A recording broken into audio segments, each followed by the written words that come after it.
completely, and then that becomes another problem for our children that are yet on board.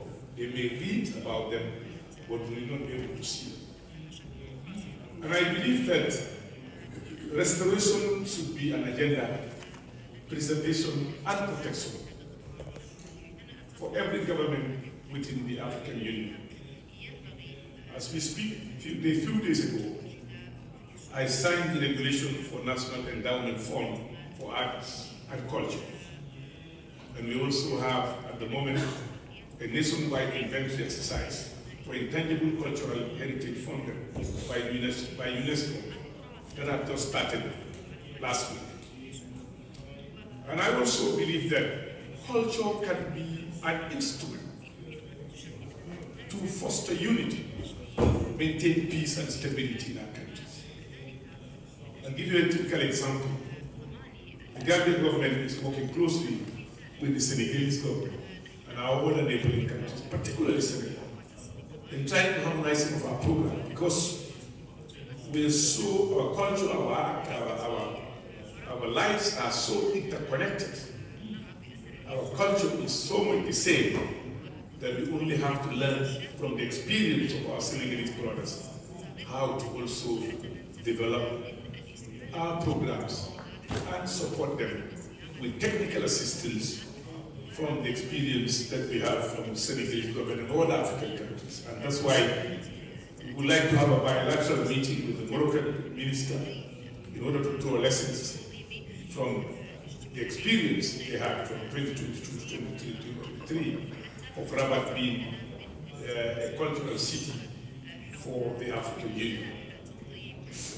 I believe that on a well-planned program, culture can make a difference in the life of most of our people in the African country. Yes, we've been blaming a lot on colonialism over 60 years. I think it's high time now we assume our responsibilities in making sure that our assets are protected, are preserved, and are maintained for posterity. I learned with sadness when the Secretary General talks about over billions were paid to artists, and Africa could only talk about 25 million. That shows that we have a lot of things that we need to do. And again, disappearing of some of our important cultural aspects, that's our languages. My brother from Tanzania talks about language. Yes, there are big languages like Swahili, Fulfulde, Manding, other ones. But we must also understand that there are disappearing languages because they are at a disadvantage. And these languages need to be protected.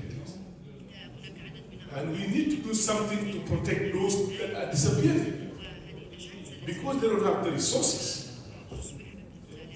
We are losing almost over 3 languages on average in Africa every year. And I think that needs to be addressed because that's part of our cultural heritage, those languages. And we cannot allow them to disappear. In as much as we want to promote big languages, it's our responsibility also to protect the smaller languages in the African country.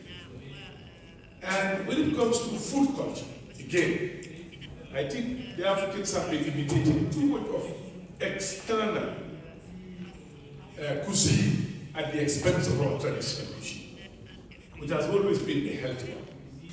And part of our culture, we also need to revisit how do we maintain some of our past cultural cuisine for the betterment and for the good of our people.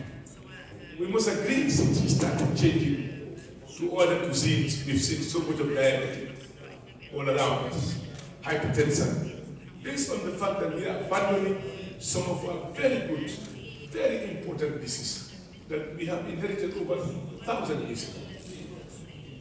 Indeed, when it comes to our dress, if you see our cultural dresses throughout our identity, throughout some of us are recognized by what we wear.